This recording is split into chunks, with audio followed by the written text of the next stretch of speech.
Hello and welcome to Just Onside. I am your host, always Ahmed, and I am joined, as always, by the man who, through advancements of modern medicine, has recovered from his physical illness. Unfortunately, all the great minds in the medical sector haven't been able to find a cure for his other long-suffering illness, supporting Leeds. How are you, Ayub? The first part is slightly not quite factual because I'm still slightly under the weather. This virus is a right bugger. In fact, it would be not bad if virus was playing for Leeds United because it's a persistent animal. But I'm on the mend, on the mend. No, that's good to hear. You do sound much better, but it has lingered for quite some time. Wish you well. Normally, we would be accompanied by Badge, our resident host. Unfortunately, he's also taken a little bit of a turn for the worse. Nothing too serious. Hopefully, we'll also be dropping another episode recording tomorrow, so he should be back with us. So we thought we'd soldier it and hold the fort whilst Badge recovers, wishing him well. Just before we kind of dive into this episode, Ayub, well, just before we do, actually, just a quick kind of plea for our viewers, just to kind of like, subscribe, share, place a comment on the episode. A lot of that feedback is appreciated. We try and get back to you with some feedback to those comments. Yeah, today's episode is going to be a little different, isn't it? We wanted to just cover. We're recording on Monday evening, and with Leeds United playing tomorrow in what is a huge game. We thought it would be useful just to do a short segment, just covering some of the events from Saturday lunchtime. Unfortunately, another defeat for Leeds, but also again heading into a monumental game, really, tomorrow at home to Leicester City, the old cliche, a full-on 6-pointer there. So we're going to dive into that topic for the most part for this episode, and then hopefully we'll be recording another episode with Badge on the program tomorrow, where we'll be covering some of the other action regarding, obviously, Friday we had Arsenal dropping more points at home to Southampton. We also had the big result yesterday from St James's Park and all of the fallout from that, which we'll briefly touch on, and also just cover a little bit about United's back-to-back cup games. Last Thursday, not so successful against Sevilla in the second leg of the Europa League, and coming through on penalties yesterday against Brighton in the FA Cup semi-final, booking themselves a final with their noisy neighbours, Manchester City. So that should be an interesting final. Just before we dive in, Ayub, to the Leeds, I was going to say fiasco, but I'm going to try and take it easy. No, it's the right word. He is a fiasco. But we've just had news breaking regarding Christian Stellini being sacked. He was obviously caretaker manager of Spurs after Antonio Conte was relieved of his duties. What are your thoughts, just very quick? I think news broke as of about 15, 20 minutes ago. What are your thoughts on that? I presume after yesterday's result, there is no alternative. I mean, my only surprise was that he didn't go when Conte went. That was a surprise, because obviously there's something not quite right at Spurs. It's quite sort of deep rooted. I'm not exactly sure what the cause is, but there seems to be a lot of problems. But not a surprise at all. As I said, my surprise was he lasted this long. Yeah, I mean, we'll probably get into it a lot deeper yesterday. We texted one another on the forum, didn't we, that this is definitely one. It's one of the results of the season, especially how it came about in the first half. So we'll probably cover it in more detail tomorrow. So that'll be a really good subject to get our teeth into. But I agree with you. I mean, a lot of the happenings at Spurs currently leave a lot of question marks, not just regarding the running of that club, but also the future direction of that club, not least when most likely there will be major challenges in the summer, let's say, potentially holding on to their star striker. But we'll dive into that tomorrow. Without further ado, Ayub, we've got to unfortunately cover the events at Craven Cottage on Saturday afternoon. Leeds, unfortunately, losing 2-1 away to Fulham. Just want to get your thoughts, firstly, on the game itself, and then also just how you see that. Where does that leave Leeds right now, given that we've only got 6 games to go in this Premier League season? Seems to be a recurring theme, talking about defeats. But I've been used to that for the last 2 years. The game itself, what can I say? I mean, it was, as fans, we've been absolutely crying out for Grazia to select Nonto. Nonto's not injured. There was this talk that he was injured or recovering from an injury, but I don't think that's the case. I think there is something perhaps that's happened between Nonto and Grazia, or maybe just Grazia just doesn't feel that Nonto would suit the system that he's trying to adopt. Now, as to what the system is, I have no idea. But the game itself against Fulham, I mean, they were there for the taking, Fulham, because they're, in a sense, they've got safety, Premier League safety. The big Mitrovic is not playing. And really, I suppose the focus, the motivation, perhaps it's slightly subsided for Fulham. So I would have thought that this was a perfect opportunity to arrest the slide, get something. But my goodness me, that first half, absolutely dire. It was a game that was or a performance bereft of any enthusiasm, any motivation. It seemed to be that really we were just going through the motions, and it looked inevitable that we were going to concede. And it happened. I mean, the first half 0-0, it was quite a dour game. We were still in the game, but I never for one moment thought that we'd get anything from the game. Far too many weak links.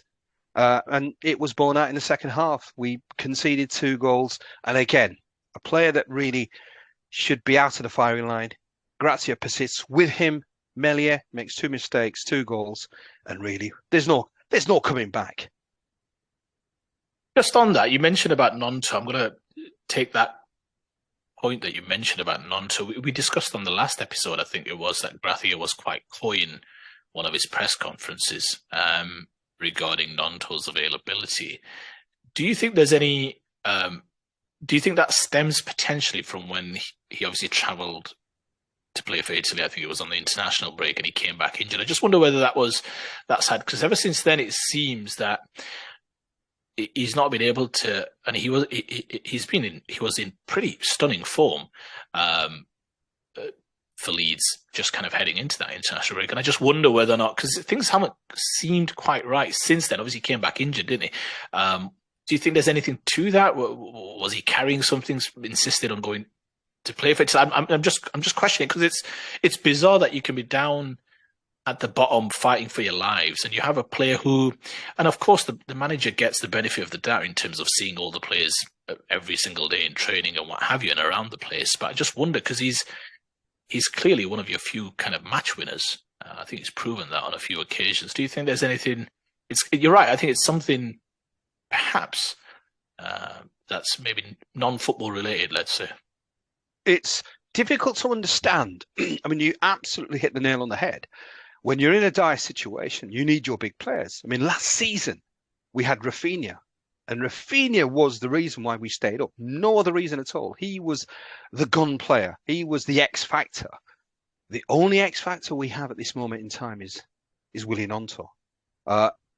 He was injured, or he did get injured with Italy. So I could understand initially, maybe I suppose he needs to be nursed back.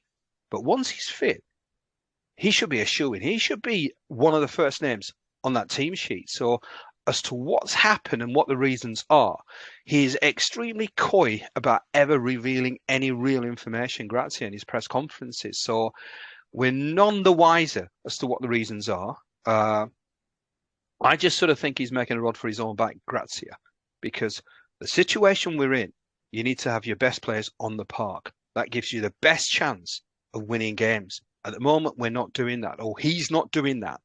Now, tomorrow's going to be quite an important game. In fact, I say important game. It's going to be pivotal. I mean, I think the next 2 games will define our destiny.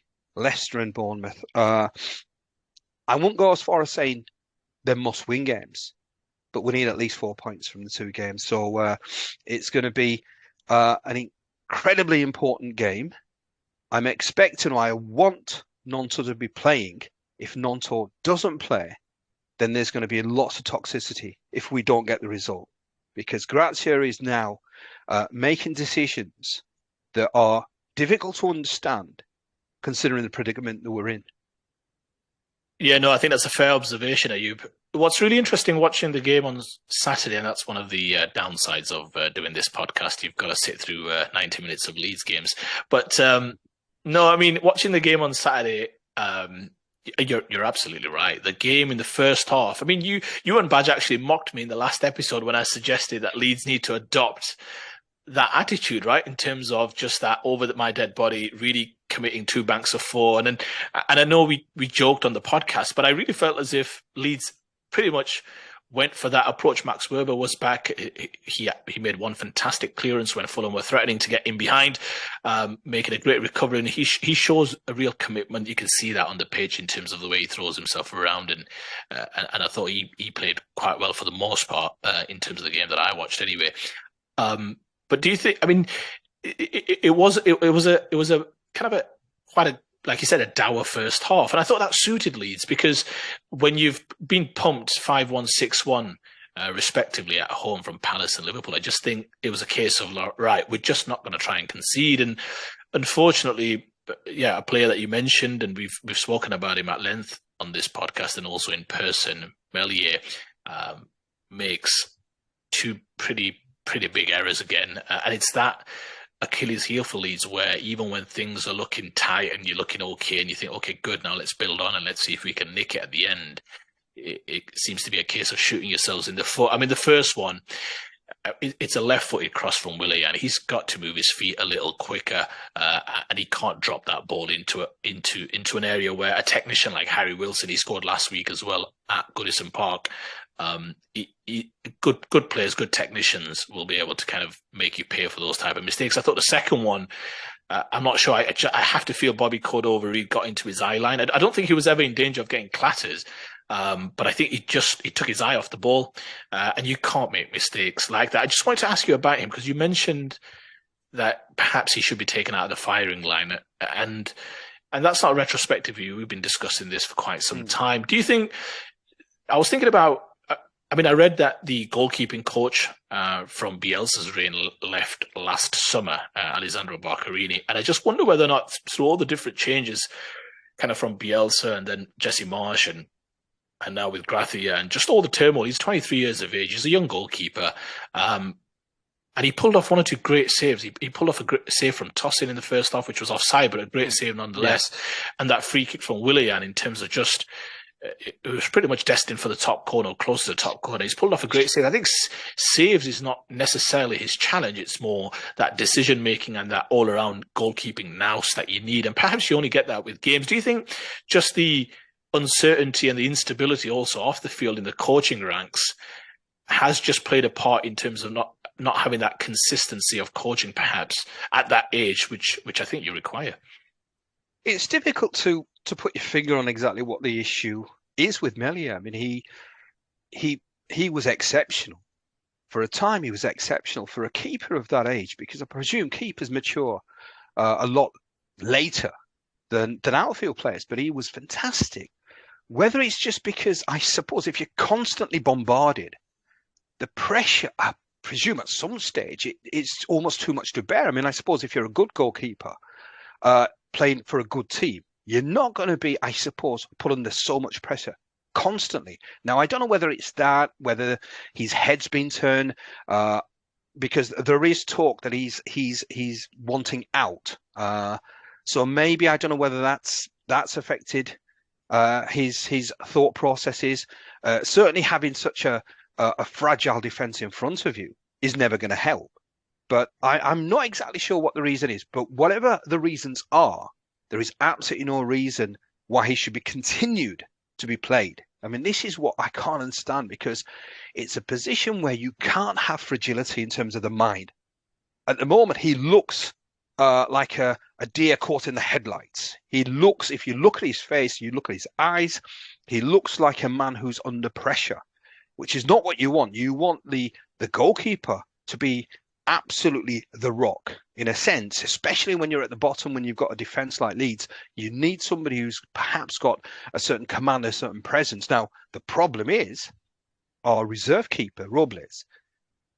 He's certainly not somebody who's going to inspire confidence, which is the problem. I mean, Crystal Palace, when their keeper was injured, their next in line was Sam Johnston. So at least you've got some confidence. We have got Melier, who's no confidence at all. If Robles was to play tomorrow, I'm I'm sort of thinking, yes, it's the right decision, but he's certainly not a keeper that's going to instill me with any confidence. So we're in a dire predicament at this moment in time. Yeah, and listen, I think we've got to make it very clear. I think he's a goalkeeper I like, Meslier. He's 23 years of age. He's not, we're not, well, at least I'm not suggesting that he's in any way not fit for that kind of jersey, number one, the number one jersey for Leeds in goal. It's just more a case of just wonder, because to your point, the worst feeling for a goalkeeper is picking the ball out of the net constantly, which he's been doing all too frequently recently. And Leeds have taken some pumpings over the years, and he's been the goalkeeper and the mainstay throughout. And you're going to go through peaks and troughs of form. That's only natural, right? A much more, I would say, experienced goalkeeper in Ramsdale made a huge mistake at the Emirates on Friday. And so mistakes are going to happen, right? Regardless of whether you're playing for clubs at the bottom or even at the top. Is to your point, you're going to be under the pump a lot more when you're keeper behind a defense and behind a team that's not necessarily structurally sound to churn out clean sheets after clean sheet. It's also the kind of the constant barrage of chances that the opposition's creating, which just creates this kind of mental. It's going to break at some point, right? You're constantly under siege, and I think goalkeepers, it's all very well. You never want your goalkeeper to be man of the match. You want your goalkeeper every now and again to save you out of bother and be the reason why you won the game, but you don't want that as a steady diet, do you?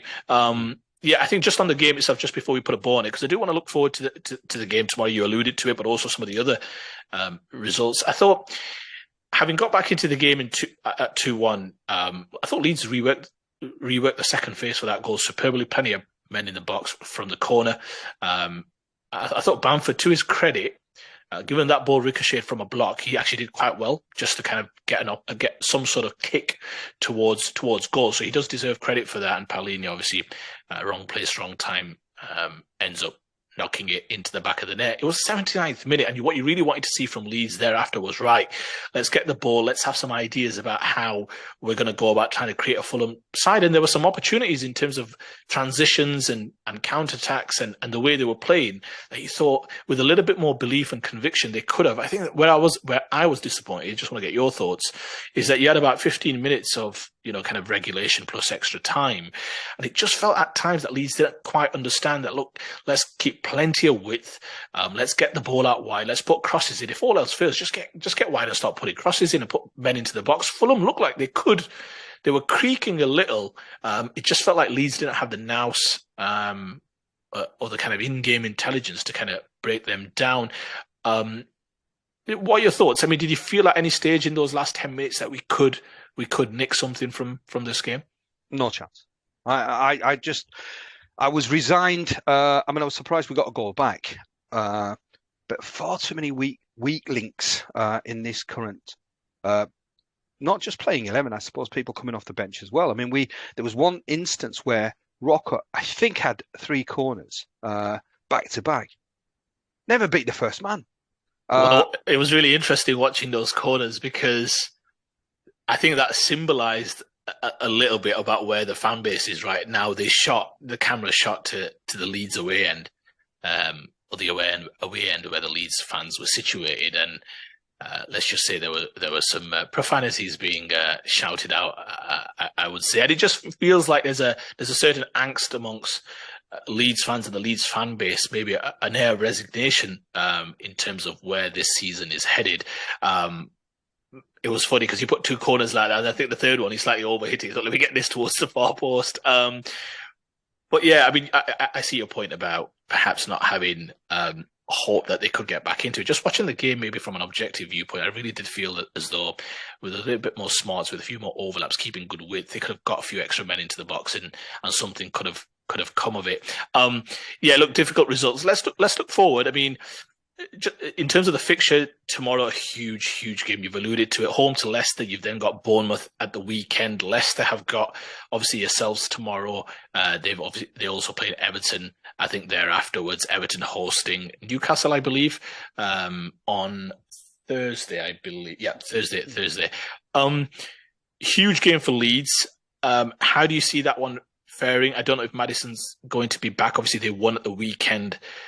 without him. Some difficult results for Leeds actually over the weekend. Southampton obviously picked up a point, could have been worse from your perspective. They could have and should have won at Arsenal. You've then got Everton picking up a point, holding on with 10 men at the end. Even I was praying for you at that point, thinking, well, they're down to 10 men. I'm sure you're thinking, come on, Palace, you've got to get a goal. You've got to get a goal here. And then obviously you've got Leicester picking up that big win home to Wolves. And then also West Ham obviously kind of getting a win to get them, it feels clear of safety. Forest were fighting hard at Anfield. They could have easily picked up a point. How do you see it in terms of the bottom six? It feels like it's the bottom six now. Bournemouth probably just need a win, you feel, to get out of that. But I would say it's everyone's clear bar Bournemouth, Leeds, Leicester, Everton, Forest, and Southampton. I mean, that's sort of -1. Bournemouth, I think, are safe. It's the bottom 5. Leicester, I think maybe in the last episode of the episode before, I said that they've just probably got too much and they've got a few wins in them. And I'm pretty certain that was going to be the case. So they've had one win. I think they'll be extremely confident playing against us. The one thing that worries me, and it's worried me for a little while, is that I see the other sides and they're playing with heart, with spirit, may not have the quality, but at least if you're fighting, you've got yourself a chance, or give yourself a chance. That's the one thing that we just don't have. And I called it after Crystal Palace. Do you know when we imploded in that second half? I said at the time that maybe I may sort of be wrong, but it could have a catastrophic effect on the psyche of the players, and it seems to have, because from that point onwards, we're playing with fear. I don't think Grazia is a coach that we need right now, because for some reason I think he's clouding the thoughts of the players too much. I think there's too much for them to think about. I think what I said maybe a couple of episodes ago was, get rid of the shackles, play with freedom. If we go down all guns blazing. Seriously, that's my mindset. I would just completely simplify it. I think Grazia tries to be too cute, too clever. You need to have the players to be able to implement the ideas and strategies you have. These players are absolutely beyond that skill level. I think you just need to say, right, express yourself. If we stay up, it will be because we'll score more goals than the opposition. That's the mindset that I want. Unfortunately, Grazia, I don't think, excuse me, is the man for the moment. I think we had a couple of decent results at the start of his tenure. Thereafter, it's just going worse and worse and worse. I absolutely fear the worst. And it's so depressing as a Leeds fan. I mean, I was contemplating today just what it must be like, or what it feels like to be a Leeds United supporter. I mean, I was looking at just the recent history. In 2001, we played a semi-final in the Champions League against Valencia. 6 years later, we're playing in League One. For 16 years, we were out of the top flight. It has been such a heartache being a Leeds United supporter. I went to, in 2004, the last game Leeds played in the Premier League before we were relegated. I went to Stamford Bridge. We'd already been relegated by then, but it was more symbolic because, in a sense, I knew that perhaps it was going to be a long time before we ever got back to the Premier League. So in a sense, it was just maybe seeing Leeds in the Premier League for the last time. We've had so many difficulties. We've had owners that it almost seems as if we are cursed, that of all the worst owners, we're always going to have them. So we've had Ken Bates. We had Stellini, a lunatic, absolute lunatic. We've had this new owner who from the start, I was never quite comfortable with this owner. I think he was always a businessman first and foremost, which a lot of owners are. But this guy he almost looked too slippery. He was a very media savvy. I mean, his background is media, therefore I suppose it's not a surprise. So for me, just the thought now that perhaps we're going to drop out again, it was bringing it all back that surely not. Where we're going to have to go through this process again, where we go to the Championship and it will take forever to come out. So that's my fear at the moment. Now, talking about the games, I have absolutely no confidence at all. I just do not have confidence in the players. I have no confidence in Grazia. Uh, I can't see us getting a result against a Leicester side, which will be buoyed by the results at the weekend. They'll be confident. They'll be thinking, hang on, this team is very brittle. We just need to get at them. We score a goal, they'll be all over the place. So I think they'll be confident. Bournemouth, albeit they got a bit of a hammering, surprising yesterday, but they'll be confident as well because they'll be thinking the same that this team is very fragile. It's got some very weak minds. We just need to be at them, and they'll crumble. So I'm sort of resigned to the inevitable. It's extremely depressing to be a Leeds supporter, but I think there is a lot of questions that need to be answered. I mean, my ire is towards the board for their negligence. I mean, I called it out 2 years ago that after that season we finished ninth, we should have invested. That's the time that this problem started, and we are where we are. And I can go back to that moment. The lack of investment after we finished ninth is the reason why we are where we are, and that's why it's so frustrating that it's self-inflicted by this owner who's an insult, who's a disgrace, who's an embarrassment. And I think any Leeds fan who backed or has backed this owner is culpable for our malaise. I'm sorry, I shouldn't laugh. It's just that obviously I've heard this before from yourself. And I know how deeply you feel it as well. A lot more deeply than I feel perhaps some of the Arsenal kind of successes and failures. But I think I think really is a different experience to your point I think when you're fighting for kind of Premier League status, and to your point about how many years Leeds spent out of the wilderness, and it felt like when Leeds came back into the Premier League, and I don't want to sound as if this is a post-mortem because I am hoping upon hope that they can get themselves out of this for your sake more than anything else. But I think to your point, there was a lot of, if you remember, there was a lot of support and enthusiasm from non-Leeds fans as well when Leeds made it back into the big time. And I think the fans also got to kind of share in that enthusiasm as well in terms of Ellen Road, in terms of what it meant in a big club in this country with a rich tradition and history. So there was a lot of kind of, it was welcome news that Leeds made it back into the big time. I think the only thing I would say about this season is when I look at the Leeds makeup in terms of the player personnel, and then we'll hopefully wrap this up. But in terms of the player personnel, they've been a little unlucky recently with injuries. If you ask me, injuries at crucial times, key players. I still think Tyler Adams is in the middle of a park. He gives you something. He gives you some kind of that metronome ability to be combative in midfield. What you need in terms of just keeping it simple. And I think him and McKennie would have formed quite a decent partnership. I mean, just over the long run. And so I think that's really hurt you. But I look at it and I just think, to your point, there's a lot of experience at some of the other clubs, especially when I think about Everton in terms of Pickford, Coleman, Tarkowski. Now, do I think Everton are going to get themselves out of it? I don't know. But I just look at Leeds, and to your point, the goalkeeper's going through a difficult period. The centre-backs are making mistakes all the time. Your right-back situation's up in the air. Left-back is better offensively than defensively, although obviously you've got Werber back and whatever. It just seems, you feel like, where's that kind of leadership? Where's that attitude going to come from in terms of going down the stretch when you've played big games? Now, some of these players were part of the same scenario last year, right? But I don't think you can consistently be down there and just, to your point, if you keep playing with fire, you're going to get burnt. And that would be the worry. It just seems like a club that went from trying to score goals and being open and then getting pumped. So they try to sit back and defend, and they couldn't quite do that for 90 minutes. I just think it's a massive game tomorrow. It really is. And I think a win really puts them in a good situation. Give Leicester credit over the weekend. They did go 1-0 down to a team that doesn't really concede too many. Obviously, the penalty got them back into the game. But a big result with Castagne coming up trumps. And to your point, if Maddison returns, he's going to enjoy the space off of that Ellen Road for sure.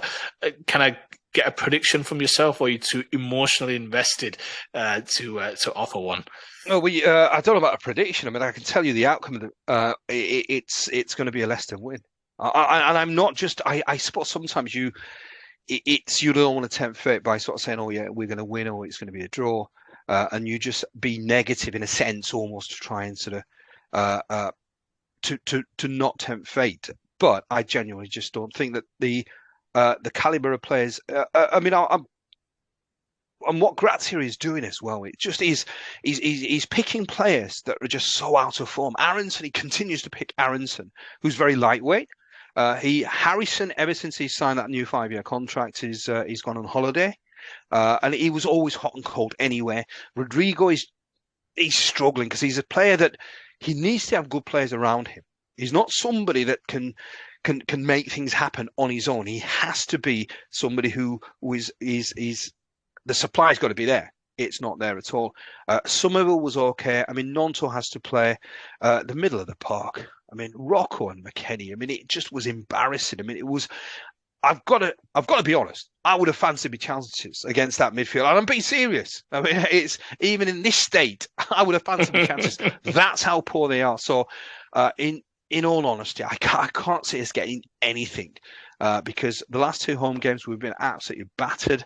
The confidence is brittle. I think Grazia is clueless. He doesn't have a clue in how to set up a team, because if you have a setup to prevent, or at least to try and hold the opposition, there's no way we can do it for 90 minutes. We might do it for 50 minutes, 60 minutes. It's almost inevitable. In a sense, it's just building up to the inevitable. So he just needs to, in my opinion, just say, right, we're just going to go out there, see if we can actually play on the front foot, see if we can try and score more goals than the opposition. Simple as that. Keep it absolutely simple, because prior to the Crystal Palace mauling, the first half, that's what we did. We were on the offensive. For some reason, he's just gone completely against that strategy. In one sense, it's good, fair enough. It's a manager that perhaps has many systems. But at the moment, he's just got to say, well, look, whatever I'm trying to do, it's not working. Maybe the most effective system is the most simplest system. Just go out there, enjoy yourself, express yourself. If you go down all guns blazing. Yeah, no, I agree. It'll be interesting to see what approach Leeds take. That is a huge game tomorrow night at Ellen Road, a game that you simply cannot afford to lose. To your point, to try and take 4 points, it's easier done.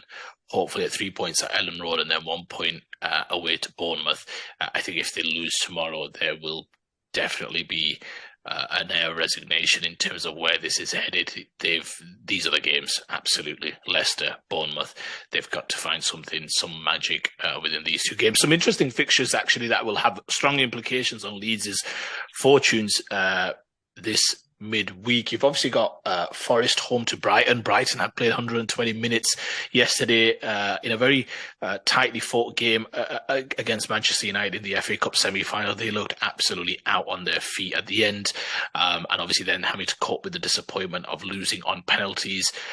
So that's still a relatively short turnaround, I would say, in terms of Wednesday night. So Forest will feel as though they're playing Brighton at least as good an opportunity or as good a time as possible.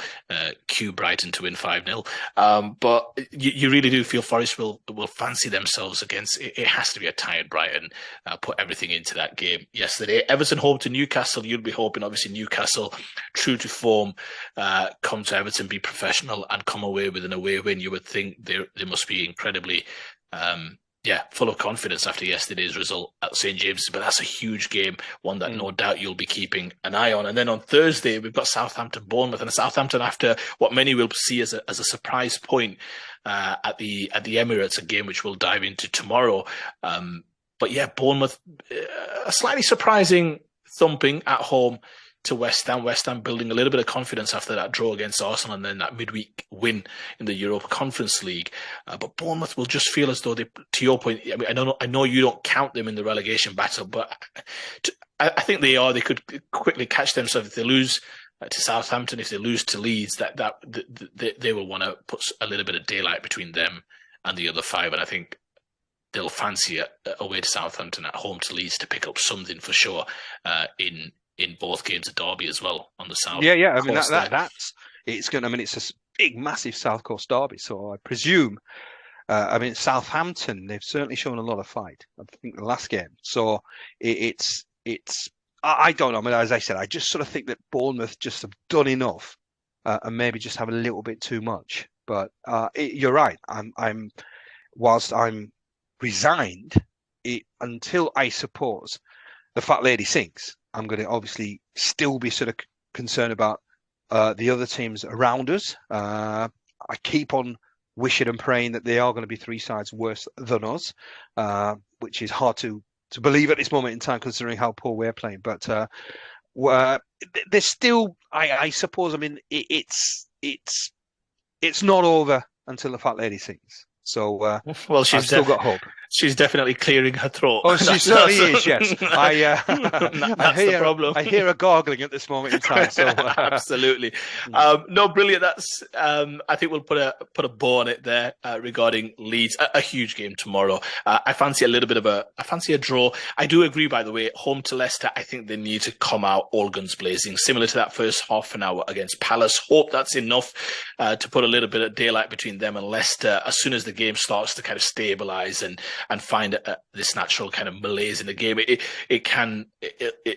You lean towards perhaps that little bit of extra quality or game winners like a Maddison, perhaps to make the difference away from home. But yeah, that puts a bow on today's episode. We just wanted to cover the Leeds segment, get Ayub's thoughts on not only Saturday's events, but also the huge game for Leeds, their biggest game of the season. For sure, home to Leicester against another relegation rival. 6 games to go. It's pretty much a must win. As mentioned earlier, we'll be recording tomorrow as well, looking to cover some key topics, an action-packed weekend. We had, again, Arsenal drawing at home to Southampton. How does that set them up going into the huge game at the Etihad Stadium on Wednesday? We'll be talking about that game at length as a preview. We'll also be covering the events at St James's Park. Newcastle 5-0 up against Spurs inside the first 20 minutes, creating history, I believe, in the Premier League, resulting in Spurs sacking their caretaker manager. We'll be diving into that topic. Where does that leave Spurs, not just for this season, but also moving forward, heading into the summer and into next year? Managerless at the moment, question marks over their star striker, and also some of the events off the field there as well. And yeah, we'll be covering, hopefully Badger's back, so we'll be covering Manchester United, their exit in the Europa League, deservedly so at the hands of Sevilla. Quite a limp performance, but rescuing parts of their season yesterday up against Brighton in the Wembley semi-final of the FA Cup, booking themselves a final against Manchester City, which should be an amazing event. So that we will be recording tomorrow. Hopefully another episode will drop. In the meantime, that's been... Thank you very much, Ayub, first and foremost, for your thoughts. I thought you were quite measured today. I was really expecting, and I think that maybe that's the benefit of you Leeds playing first on the weekend and allowing you a few more days just to gather your thoughts. What do you think? It's just after loss after loss after loss, I think that sort of rawness is sort of it. I'm just accepting. I'm resigned. So therefore, I suppose it's not a surprise, which is why perhaps I'm a little measured. You're talking to a man who's on his knees. Who's on his knees. It's after Ramadan. You're still on your knees. No, absolutely brilliant. Well, we'll hopefully catch up with you tomorrow again when we cover some of those other events from the weekend. In the meantime, if you haven't subscribed to the channel already, a request to subscribe. If you like the episode, please give it a like, share it with your friends and family, and please drop us a comment. Are Leeds doomed, or do they still have some hope? What are your predictions for the big game at Tuesday night at home to Leicester? We'd love to hear from you. But until the next time, we shall see you soon, and thank you for listening.